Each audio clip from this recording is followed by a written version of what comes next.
లలితాబాయి బొందిలి. మేము చేసుకుంటే తినాలా లేకపోతే ఆటో నడుపుతాడు ఆయన. ఆటో సొంతమే మాది. అది మాకేం ఆస్తులు పాస్తులు ఏం లేవు.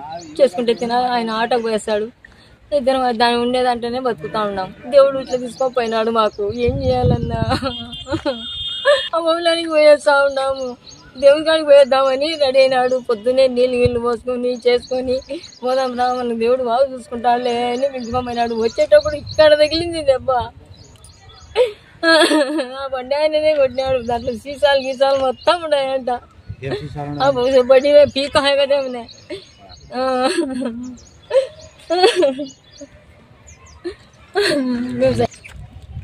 సైడ్కి వస్తా ఉంటే అతనే గుద్దినాడు. ఇంకా బండి కింద పడిపోయింది. ఎక్కడోళ్ళు అక్కడ నలుగురు, ఎక్కడోళ్ళు అక్కడ ఇద్దరు పడినాం, ఇక్కడ ఇద్దరు పడినారు.